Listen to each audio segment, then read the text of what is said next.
Episode 4 of the show was an interesting one. I was constantly questioning if this was something that was happening in reality, inside of her mind, or even if the main character Stacy had died at some point along the way. However, with multiple topics to touch upon, such as the susceptible nature of individuals in the presence of advertising, along with societal pressures that demand a certain standard in order to fit in, and then with the both of them combined, it's a recipe for disaster. And that's exactly what we saw unfold in The Outside.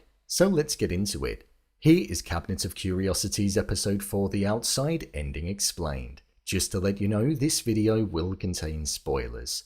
Set around Christmas time, we saw two sides to Stacy within this episode. We saw the original Stacy, a bit of a panicker, one who turned to her husband for reassurance and help when she needed it, and she didn't really listen to what others thought about her. She owned her identity, and whilst not 100% being comfortable in her own skin, she understood that she was as pure as can be and was always true to herself. As was depicted with the chicken wing eating, watching TV, and even skipping past the Aloe Glow commercial in the first few minutes of the episode. However, we saw her change to a shell of herself where she didn't listen to her husband, so much so that she even killed him because he didn't agree with the obsessive nature that she had on changing her external appearance with the lotion, as it was causing severe harm to her skin, and she became self-centered and focused on fitting in with her work colleagues rather than focusing on what she had right in front of her, and the person who cared about what mattered on the inside, something she now didn't care about.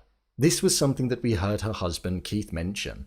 Keith and Stacy were just regular people, as was also further supported by the title of his book, Poker for Regular People, and she was fed up with it. We saw that Stacy was an outsider at the bank when compared to the women that she worked with, and it was something that she'd felt throughout the entirety of her life when she said phrases like, "Of course it would be me," insinuating that she's been in these types of situations before. The Aloe Glow that she got at the start of the episode was the start of the change that she believed she could undergo to bring her happiness with an altered physical appearance. The societal pressure of her wanting to fit in, along with being paired up with the commercial that was on TV, was the start of the obsession. The allergies that she had didn't stop her from using it because she deeply believed that it was going to change who she was on the outside, despite the fact that it was clear to see that it was never going to happen, and it was causing more harm than good.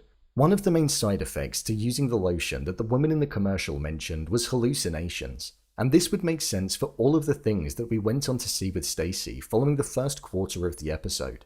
The very idea that the lotion was just coming out of the tube by itself, morphing into a body, and the bathtub being filled up with it was just not possible in the environment and the world that was created. I believe that this was all inside of her head. She was living her life, but what she was seeing was a manifestation of what her mind was telling her. Even the way that the TV was talking to her when the Aloe Glow commercial would come on. I believe this was also something she believed she was hearing, and due to the excessive use of the lotion, the hallucinations only got stronger. Whilst it was part of a hallucination, I also think it was a commentary on the personalization of ads that we receive in intrusive ways, like on our social media feeds, emails, and when we least expect it. As the episode went on, we saw more applications of the cream, and she truly believed that things were changing. Right up until the point where she killed her loving husband Keith in an extremely brutal and painful way, showing that the version of herself that he loved at the start was no longer there. This had been a slow decline in the way that she even stopped eating. After Keith was gone, she got into the bathtub that was now full up of the lotion and came up looking like the individual that she always dreamed of being. Straighter teeth, her eyes were more focused, she even cut her hair to how she wanted it. The only thing that was left of her previous self was the taxidermy skill that she had, and she did it in order to preserve her husband Keith and make out like he was still living with her. She now mirrored all of her colleagues in the bank, and when she arrived, they suddenly liked her based on her physical appearance. They gave her the time of day and invited her out for lunch, something that would have never happened before.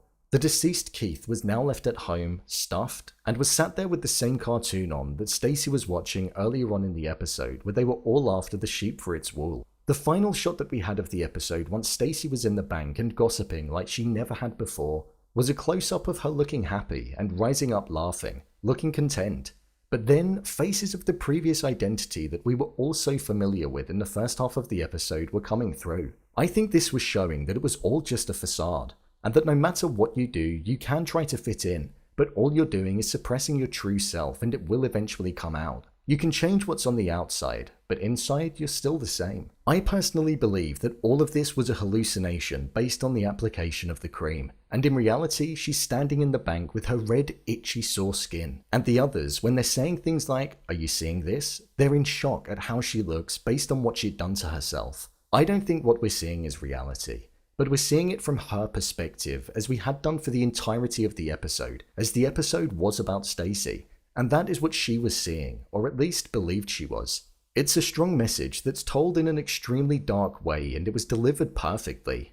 I thought this episode was a really good one. It was the longest of the bunch that we've had so far, but I feel it served its purpose well. The world that was established felt entirely believable, and you could really sense the demise of Stacy as time went on. She had it all, in the sense that she had a home, a loving husband that cared for her, and a job that paid the bills. But she gave it all up to have an exterior that satisfied other people as well as herself in order to fit in. Ode to Joy would often play throughout the episode, especially when acts of the cream were being applied, showing the joy that she was having in the brief moment, believing that things were going to change. Kate did a great job in playing this role and being the canvas in which she shone a light on the beauty industry, the societal pressures, advertising, and the mental torture one can go through in order to feel as though they need to fit in, even when they're perfect just the way they are. Whilst many of the tales so far have been of the supernatural element and tone, even though this did, there was a strong sense of realism within it with the message that it was trying to convey. The vibrancy of the lighting, colours of the set, and time of year being Christmas made for a contrast to the dark undertones of what we would eventually come to see. Whilst there were no ghosts, demons, or zombie rats, the real ghost in this tale was the products that one can buy, paired with the advertising and our own internal thoughts and self-doubts. I'd recommend giving this episode a watch. I would say this is my third favourite episode of the bunch so far, behind Lot 36, The Autopsy, and sitting just above Graveyard Rats. I'm covering the entirety of this anthology on the channel, so feel free to go over there and see my videos covering the first 3 episodes, or stick around and see my videos breaking down the next few.